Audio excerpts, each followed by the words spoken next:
Was it you that stabbed him in the neck? Or was it somebody else that stabbed him in the neck? What was your intention when you did that? They were young, but their crimes were anything but childish.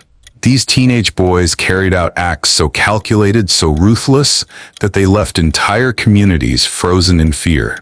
In places where violence was rare, they turned ordinary days into nightmares, forcing families, law enforcement, and the courts to face a chilling question. How can someone so young be capable of such darkness?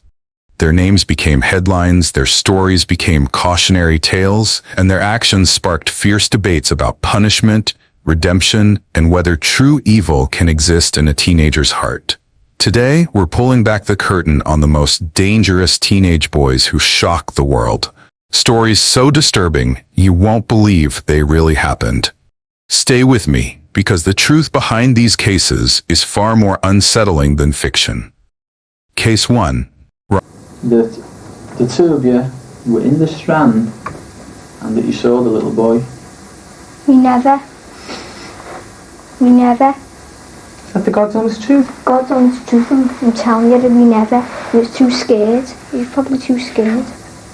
And he said that you took him by the hand and Robert Thompson and John Venibals. The moment two 10-year-old boys appeared on the blurred CCTV footage, their hands subtly yet decisively guiding a toddler away from his mother at a Liverpool shopping center, the world knew this was no ordinary case. That haunting image, frozen in time, became the spark for an investigation that would challenge how society perceives children and the nature of evil. Within seconds, a camera's grainy frame drew in viewers and investigators alike, demanding, instead of horror, urgent understanding. What psychological forces could drive children so young to commit a crime of such grave consequence? Experts later unpacked a psychological profile shaped by chronic neglect, instability, family dysfunction, and a capacity to dissociate from empathy. Boys who themselves were victims of their upbringing, detached enough to plan an abduction, yet tortured their prey with disturbing detachment. Astonishingly, a forensic psychiatrist testified that they possessed the capacity to know right from wrong, that this wasn't confusion born of immaturity, but a calculated awareness masked by childhood innocence. The investigation was propelled by that single grainy video. A woman who recognized one of the boys from a schoolgirl's photo, terrified enough to call authorities, turned a national mystery into a police breakthrough. Forensic evidence followed swiftly. Blood matching the victim found on a shoe, paint on clothing, injury patterns aligned with the abduction. Each clue reinforced the narrative. Two children, aware enough to flee, equipped with stolen items, dragging innocence into brutality. Testimony in court did not rely on their words, they barely spoke. Instead, it wielded hours of recorded interviews, physical evidence, expert testimony, and emotionless silence to convey the truth. The judge's words during the sentencing hearing cut through any remaining ambiguity. He condemned their conduct as unparalleled evil and barbarity, asserting that even in children, cunning wickedness could exist. A recommendation: indefinite detention at Her Majesty's pleasure, with a minimum of 8 years. Beyond the verdict, the legal proceedings rippled outward. Appeals to the European Court of Human Rights would later determine that trying children in adult court violated fair trial standards. Politicians controversially increased the minimum term before courts overturned their intervention. It became a landmark in juvenile justice, sparking debates on due process, the age of criminal responsibility, and whether rehabilitation or retribution should guide our systems. With release on a life license years later, themes of rehabilitation emerged. Venibals, described by psychiatrists at the time as posing trivial risk with a high chance of rehabilitation, embodied both cautious optimism and public fear. Yet his subsequent breaches of license conditions and re-imprisonments underscored the peril of assuming transformation can be sustained without robust support systems. It forced society to ask whether evil is inherent or shaped, whether childhood absolves, and when justice demands accountability. It reshaped law enforcement strategies regarding media influence, anonymity, and juvenile sentencing. It compelled communities to reevaluate their approach to at-risk youth, signaling that early intervention and psychological support can mean the difference between path and perdition. Case 2. Dnepropetrovsk Maniacs. 19-year-old Viktor Sayenko and Igor Suprunyuk in Ukraine. Before dawn breaks over a quiet Ukrainian landscape, a seemingly ordinary summer night in 2007 is shattered by a crime so chilling it will redefine horror in the digital age. Two 19-year-olds, Viktor Sayenko and Igor Suprunyuk, are about to unleash a spree of violence that will grip a nation and spark one of the most relentless investigations in modern true crime history. From their first strike, the audience is pulled into a reality where brutality becomes a twisted canvas for morbid curiosity. Yet the story that unfolds remains centered on understanding why two young men became monsters. As the investigation advances, the psychological profile of the offenders emerges. Former classmates bound by mutual fear and uncertainty, fearless only when they were terrifying others. They first confronted mortality by hanging off a 14th-floor balcony together, and then escalated to torturing stray animals before turning on human victims. It's a chilling progression that the investigation painstakingly reconstructs, an anatomy of evil born from emotional poverty and a desire for twisted affirmation.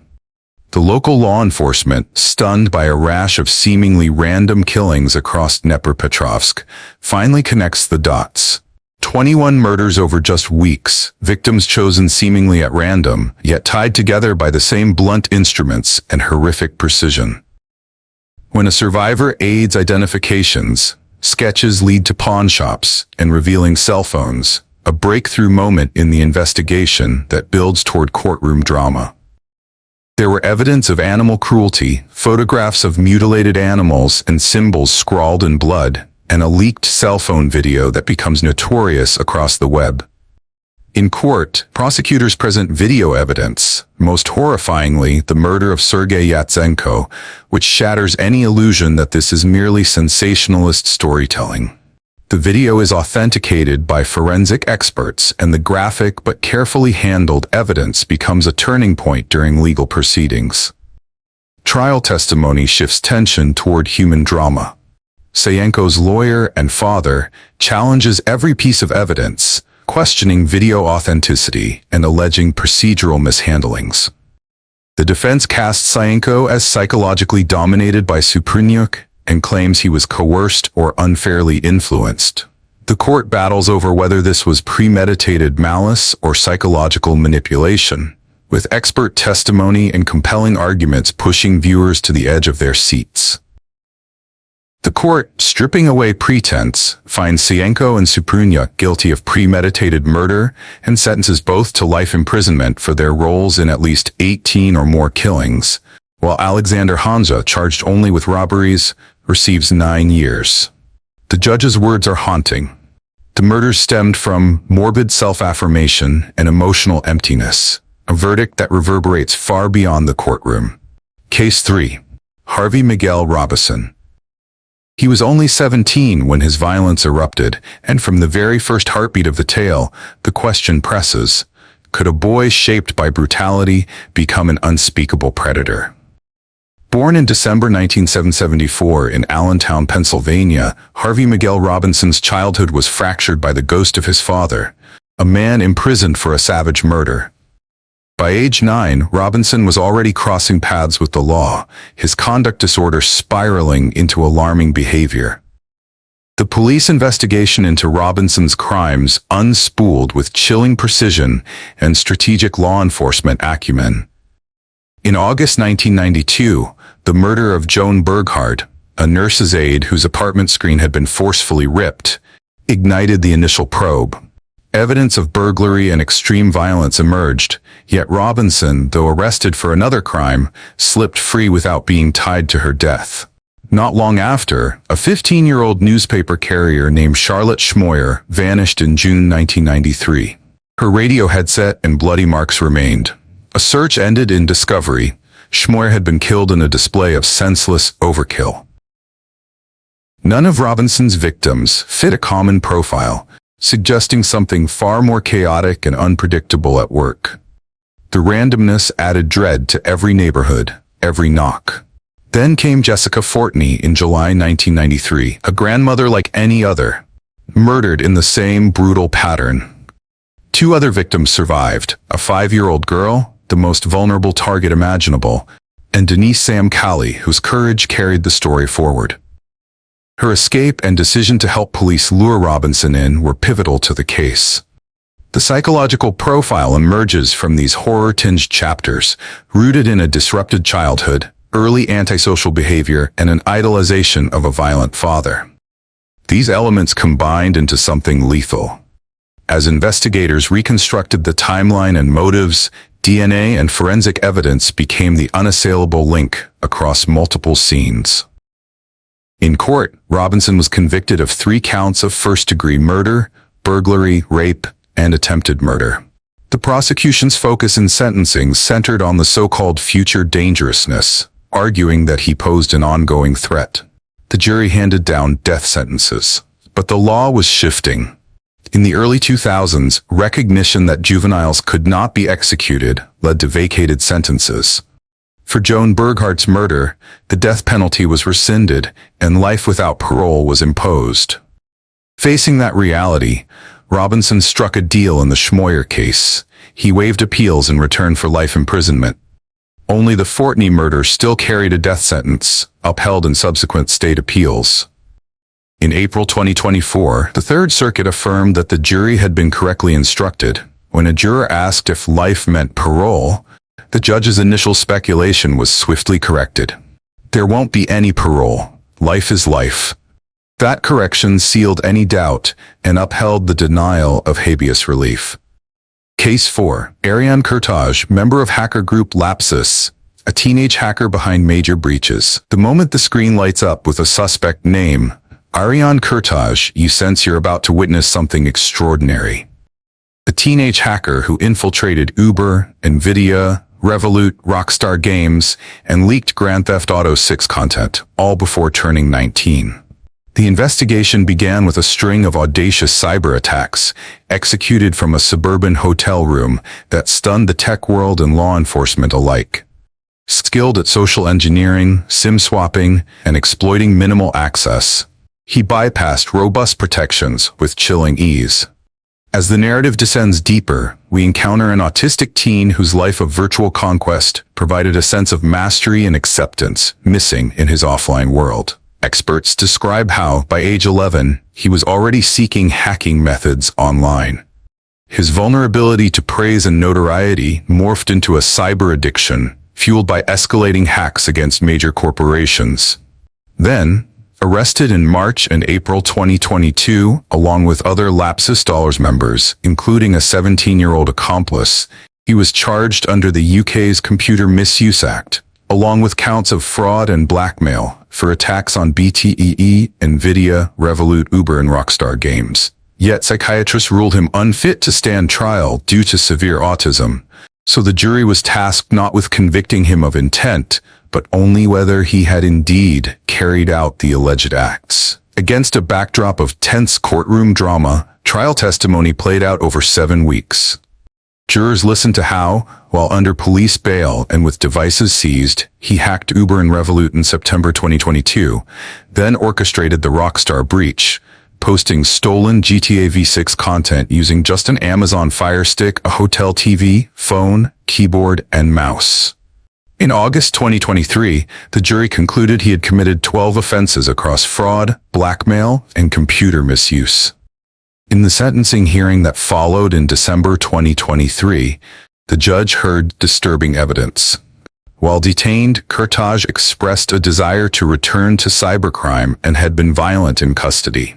As a result, he was ordered to indefinite detention in a secure psychiatric hospital under Sections 37 and 41 of the Mental Health Act, to remain until doctors deem him no longer a public risk. Another teen accomplice received a youth rehabilitation order with intensive supervision. His detention is not purely punitive, but focused on treatment. Secure hospitals offer psychiatric care alongside custody, aiming eventually for reintegration, subject to regular reviews, yearly by Certage's application and government review every 3 years. His case poses a broader question. When a minor with developmental differences becomes a high-skill cyber offender, how should the justice system respond?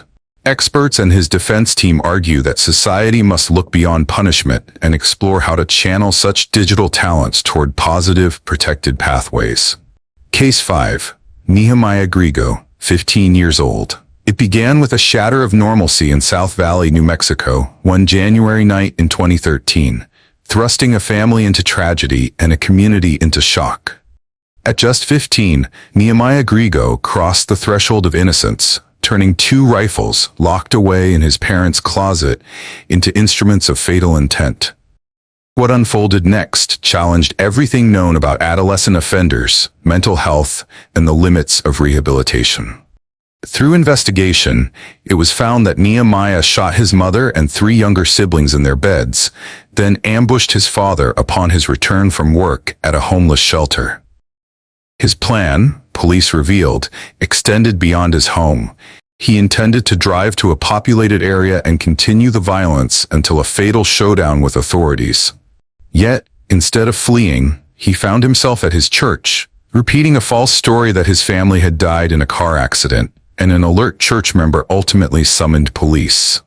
A bright, musically gifted teenager, deeply involved in his church and drawn to disciplined service. He even hoped to enlist in the military one day. Friends and family spoke of his talent, his curiosity, the boy they knew as gentle and engaged, now immeasurably altered. His uncle urged compassion, framing the crime as rooted in trauma and mental illness, a plea for rehabilitation rather than condemnation. In 2015, Nehemiah pleaded guilty to 2 counts of second-degree murder and 3 counts of child abuse resulting in death. A judge initially found him amenable to treatment as a juvenile, suggesting possible release at age 21, but prosecutors appealed, and in 2018 the Court of Appeals reversed that ruling, ordering a new hearing on whether he should be treated as an adult. At the sentencing hearing in 2019, Judge Elisa Hart ruled that Nehemiah was not amenable to rehabilitation. She declared that releasing him, even after treatment, posed an unacceptable risk to public safety. Ultimately, he was sentenced as an adult to 3 concurrent life sentences, with a 7-year term for his parents' murders, credit given for time served, with parole eligibility only after 30 years. That ruling was upheld by the New Mexico Supreme Court in June 2022, which rejected his argument that the sentence was cruel and unusual or denied him meaningful rehabilitation opportunities. Now in his mid-20s, Nehemiah will be eligible for parole only at age 52. This story sheds light on the fragile intersection between justice and mental health, exposing the challenge of balancing public safety and the belief that children, even those who commit unfathomable acts, can change. Law enforcement had to grapple not only with the horror of the crime, but with the breakdown of a child. Prosecutors, judges, and mental health professionals became unwilling partners in a high-stakes decision. Does someone who at 15 committed irreplaceable wrongs deserve a chance at rehabilitation, or must the community be protected above all? Case 6. Elmer Wayne Henley Jr., 17 years old. It begins with a young teenager, bright and earnest, suddenly drawn into a nightmare. Elmer Wayne Henley Jr. was a promising student raised in a religious, hard-working household in Houston. But with his parents' messy divorce, teenage Elmer dropped out of school, worked low-pay jobs, and began dabbling in petty crime.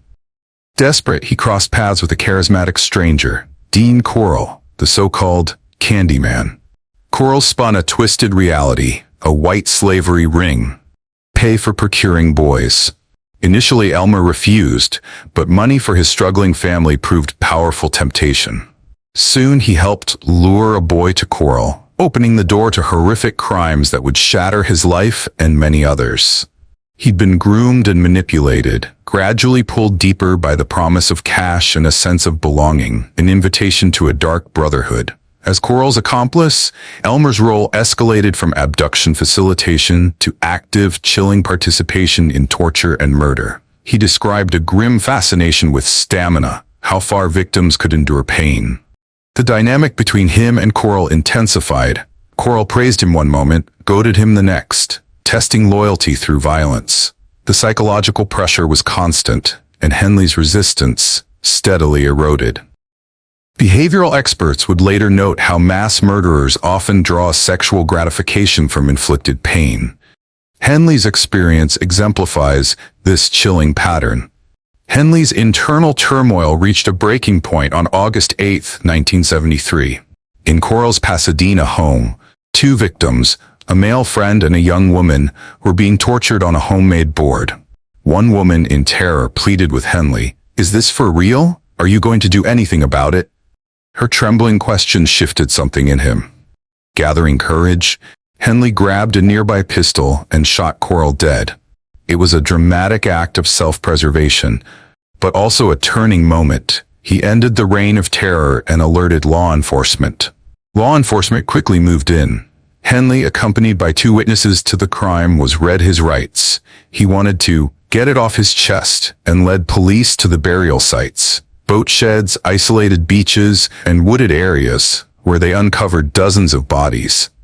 The investigation revealed one of the largest mass murder operations in U.S. history and transformed Henley from accomplice to reluctant informant.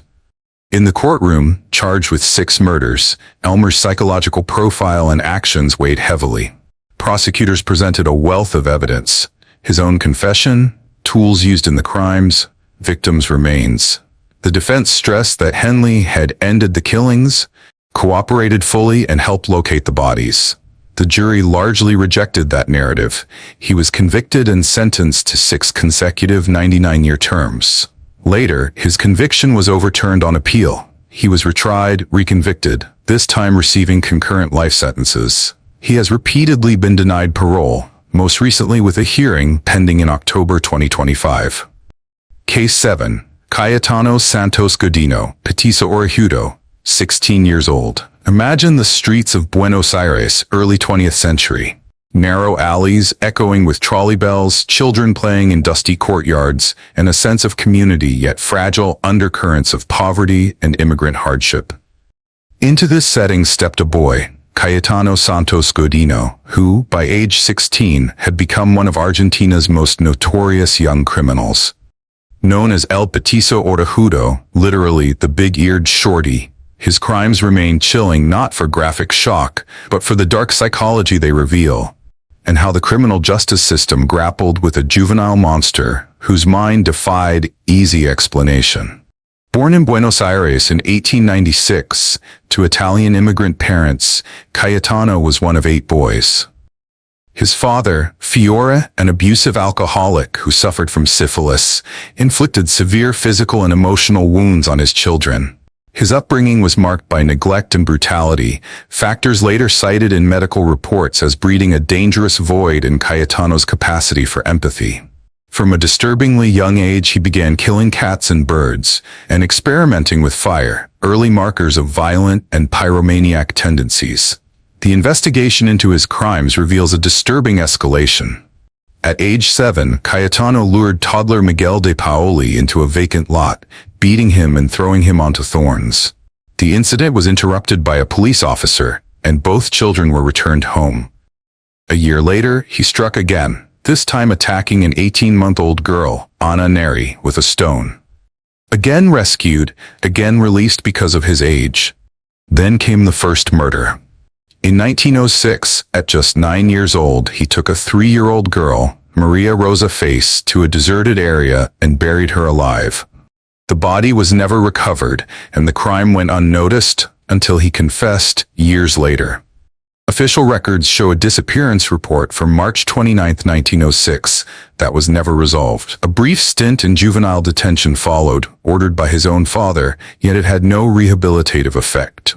On release, his impulses sharpened. By January 1912, he committed arson, setting fire to a warehouse on Corrientes Street. He told investigators, chillingly, "I like to see firemen working. It's nice to see how they fall into the fire. Not merely crimes of opportunity, these acts reflected a psychological profile steeped in fascination with destruction and chaos. Within weeks, the violence escalated.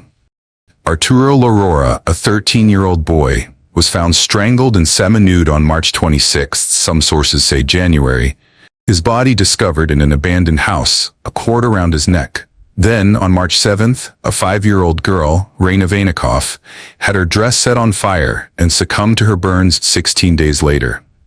The spree continued: a tram station fire, multiple attempted murders of small children, including Roberto Russo, Carmen Gattoni, Catalina Nauliner, attacks interrupted by timely intervention by police or neighbors.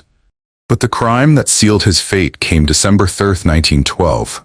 3-year-old Gesualdo Giordano was lured with sweets, restrained, beaten, and then the boy's skull was hammered with a nail. When officers finally arrested Kayatano early December 4, 1912, he already knew investigators were closing in. Astonishingly, he attended the child's wake that same evening, touching the victim's head, perhaps to confirm whether the nail was still there. The judicial process that followed was fraught with tension. At 16, he entered a reformatory on January 4, 1913. A psychiatric evaluation deemed him insane. Degenerado hereditario, unfit for trial. The judge ceased formal prosecution, ordering indefinite confinement in a mental institution. But later appeals overturned that, and by November 1915, he was given a life sentence, or equivalent, transferred to a standard penitentiary by late November. The sentencing hearing and legal proceedings raised deeply unsettling questions. How does the legal system handle a teenage killer with such severe mental pathology? Judges had to weigh medical findings that described him as impulsive, animalistic, lacking social emotions, mentally ill, yet also dangerously unrepentant and beyond rehabilitation. He would spend decades behind bars. In 1923, he was transferred to the infamous Ushuaia Penitentiary, the prison at the end of the world. There, a cruel irony unfolded. Prisoners beat him nearly to death after he killed the prison's cat, echoes of the violence he once enacted on animals. He fell ill in the mid-1930s and remained isolated until his death in November 1944, reportedly from internal bleeding or gastrointestinal complications, but rumors swirled of inmate revenge or even foul play by guards. When the prison collapsed years later, his remains were missing, adding a final unsettling twist to a troubled legacy. Case 8, John Venibals and Robert Thompson. On a cold February afternoon in 1993, Liverpool's New Strand shopping centre remained full of life. Two 10-year-old boys, John Venibals and Robert Thompson, maneuvered through the crowds. Not as typical truanting kids, but in chilling silence, their eyes scanning for a target.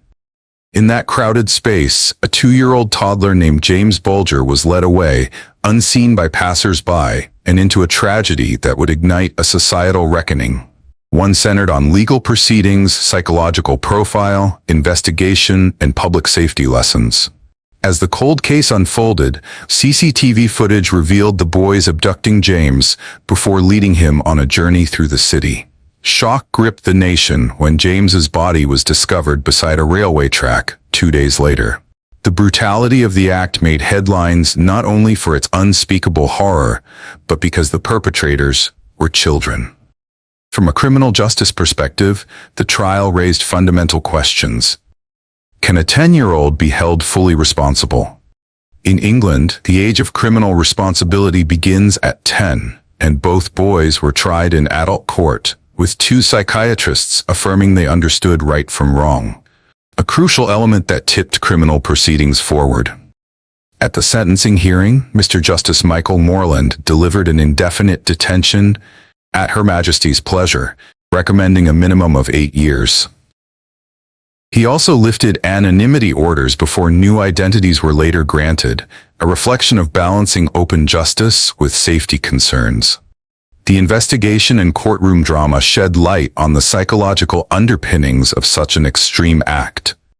Psychiatric assessments revealed profound emotional immaturity and trauma in both boys. John Venibals displayed heightened guilt and fear, struggling to process the trial's weight, often retreating into repetitive behaviors to cope. Robert Thompson exhibited anxiety and mistrust, particularly toward media and mental health professionals. Such profiles invite deeper inquiry. Was this a failure of nurture, an innate predisposition, or a dangerous combination of both? Criminological analysis argues that ineffective parenting, emotional instability, and violent home environments shaped their delinquent behaviors. Thompson faced neglect and abuse. Venibals, while more stable at home, reported hyperactivity and emotional disturbance, indicating that different environments may converge toward tragedy when psychological vulnerabilities go unaddressed. Case 9. Kyle Dermody and Trey Stewart Gale. On a cool Manchester evening in Harperhay, a friendship once unbreakable unraveled into tragedy. Nathaniel Shawnee, only 14, found himself caught in the gravity of peer dynamics, stolen cannabis, and escalating tensions that would forever alter lives. Nathaniel and Kyle Dermody had once been schoolmates, friends navigating the challenges of adolescence at Manchester Communications Academy. But following a dispute involving stolen cannabis, their relationship fractured.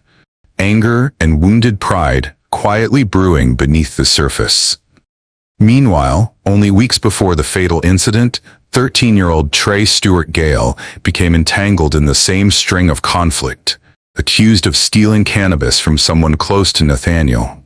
What began as petty theft quickly morphed into a simmering confrontation over reputation, betrayal, and an impulsive desire to settle scores face to face.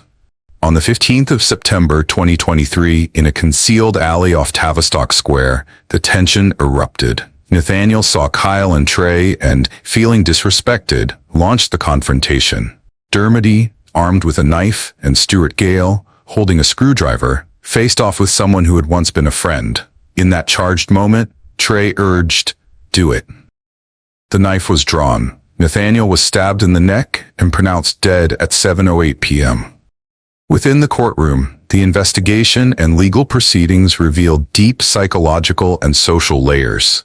Penned as a murder, the trial examined whether Dermody acted in self-defense. He claimed he believed Nathaniel was armed. Yet the judge found otherwise. Nathaniel was unarmed, and the act was neither defensive nor proportional. Trey, who confessed his role to the police the next day, stated he took a screwdriver from Dermody but didn't intend to use it. The court interpreted his actions, encouraging the stabbing, attempting to avert filming, as active facilitation, not passive involvement. Justice in England demands clarity, but also mercy, especially for youth. The judge acknowledged their ages. Kyle was 14, Trey only 13 at the time of the crime. Both were sentenced to detention during His Majesty's pleasure, a youth equivalent of a life sentence. Kyle received a minimum term of 13 years, Trey 10 years before parole review. Beyond the punishment, these individuals are young, impulsive, influenced by peer pressure and the illusion of toughness. Nathaniel, too, was a victim of exploitation, drawn into low-level drug dealing only 2 weeks before his death, manipulated by older individuals with his family oblivious to his danger. Case 10. Nicholas Prosper. In the stillness before dawn on Friday, September 13, 2024, an ordinary flat in Luton became the stage for a meticulously planned nightmare. It is at this moment, just 20 seconds in, that the investigation begins. Investigation into how a quiet, studious teenager transformed into a calculating killer. Nicholas Prosper, just 18 at the time, quietly obtained a double-barreled shotgun using a forged certificate. The weapon arrived in a public car park near his home under a polite facade. He texted the seller, "I'd hate to make things more difficult for you," a chilling detail in his psychological profile. As dawn broke, the script shifted from quiet menace to violent reality. Prosper had immersed himself in online content fixated on killings and notoriety, drawing admiration from mass shooters like Adam Lanza and the Sandy Hook tragedy. He later told a nurse he wanted to be more famous than Sandy Hook. His personality, while intelligent, was marked by a withdrawal into an online world, a disturbing obsession with mass violence, and a distinct lack of empathy, themes repeated throughout court testimony. The investigation, led by Bedfordshire Police, revealed the depth of his planning and deception. He meticulously researched firearms, forged a convincing license, and even rehearsed shooting in his kitchen while logged into violent media. Then set a date, Friday the 13th, chosen for its dark symbolism. In court, Prosper pleaded guilty to 3 counts of murder, weapons charges, and possession of a bladed article on February 24, 2025, a decision that shaped the trajectory of his legal proceedings. At sentencing hearing on March 19th, Justice Bobby Chima Grubb delivered the sentence, life imprisonment, minimum 49 years. The judge invoked key legal themes: Prosper's desire for notoriety, his planning, his utter disregard for human life, and noted that while a full, whole life order was considered, it was not imposed due to his age and his guilty plea. Trial testimony painted a chilling tableau. His mother discovered the gun, and in a struggle that followed, Nicholas murdered Juliana, then his sister Giselle and brother Kyle. The latter endured over 100 knife wounds after being shot. Acts that both revealed the brutality of his intent and ironically prevented the larger massacre he had planned at his former primary school. The gravity of the crime echoed beyond the courtroom. Prime Minister's office and Home Secretary Yvette Cooper reacted, calling it a cowardly attack, and highlighting failures in private firearms control and the growing obsession with violent content among youth. Case 11. Shane Cunningham, Cartel Bushnell, Leo Knight, all 16. The night of June 10, 2023, began with expectation, a lively 16th birthday party in Bath, but ended in tragedy when Mikey Roynan, an aspiring teenage drill rapper, was fatally stabbed. 3 boys, Shane Cunningham, Cartel Bushnell, and Leo Knight, all just 16, had traveled from Wiltshire and Dorset to this gathering armed with zombie knives. What followed was a chilling investigation into adolescent violence, an emotionally charged courtroom drama, and a legal reckoning that would expose the fragility of youth and society. Despite being children, the defendants carried lethal weapons to what should have been a harmless social occasion. Judge Saini seized on this in his sentencing remarks, calling it a plague of knife crime among young boys, emphasizing that those who arm themselves are often the most likely to be harmed. What drives a teenage boy to carry a weapon to a party? Is it fear, bravado, a sense of belonging, or a combination of all 3? This moment, where youthful identity collides with lethal choices, is at the core of the psychological underpinnings of the crime. The investigation that followed was meticulous. CCTV footage captured the 3 boys boarding a bus to Bath with knives hidden on their bodies. They were later seen hiding clothing and disposing of blades after the stabbing. This digital trail became critical in reconstructing events and linking Cartel and Leo to the crime, even when one initially denied possessing a weapon. The legal proceedings at Bristol Crown Court unfolded as a tense, emotionally fraught courtroom drama. Shane Cunningham stood convicted of murder after the jury rejected his self-defense plea. He was sentenced to life detention with a minimum term of 16 years. Cartel Bushnell and Leo Knight pleaded guilty, or were found guilty of manslaughter. They received sentences of 9 and 9.5 years respectively, with parole eligibility after serving 2/3 of their terms. Within the courtroom, trial testimony and victim impact statements delivered a piercing emotional blow. Mikey's mother, Haley Ryle, described waking each morning to the same heartache. "I keep having awful dreams that Mikey is lost. At least in my dreams he is somewhere, whereas in reality, he is gone." These powerful words humanize the consequences far beyond legal abstractions, creating a moment of collective grief and reflection. At the sentencing hearing, Judge Saini spoke not only to the defendants, but also to society at large. He underscored the urgency of confronting youth violence, calling it both a personal and a public emergency.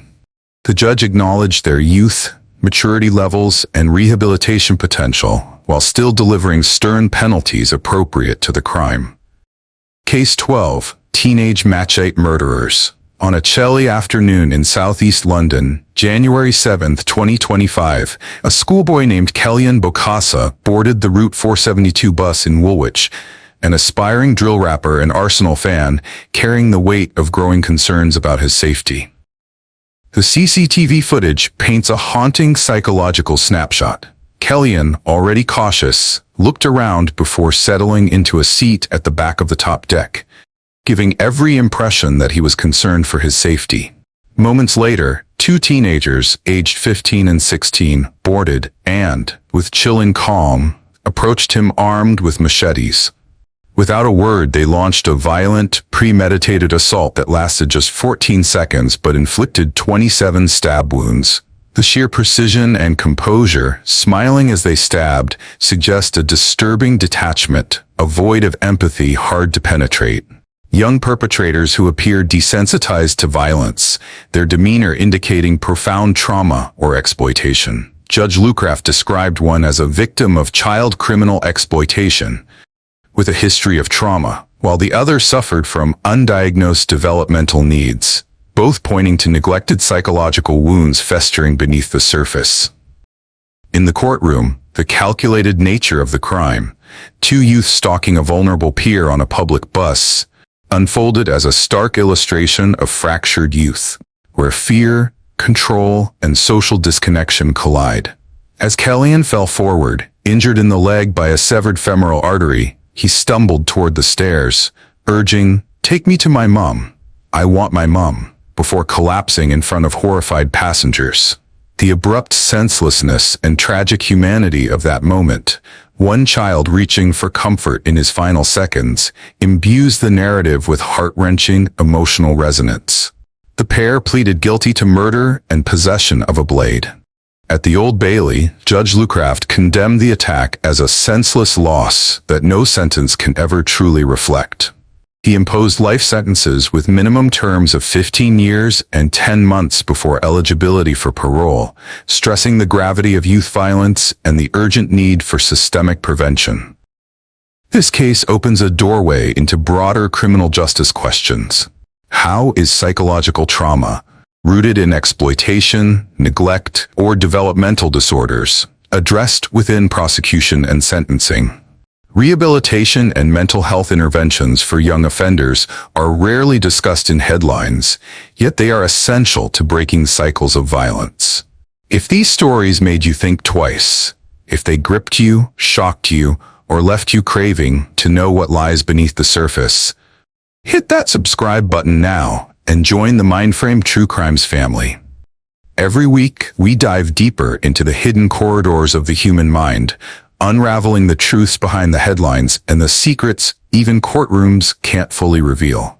And to all my loyal subscribers and returning viewers, thank you for keeping your mind in the frame. You're the reason we can keep shining a light into the world's darkest corners. Stay safe, stay vigilant, and remember, the mind is the most dangerous place of all. This is Mindframe True Crimes.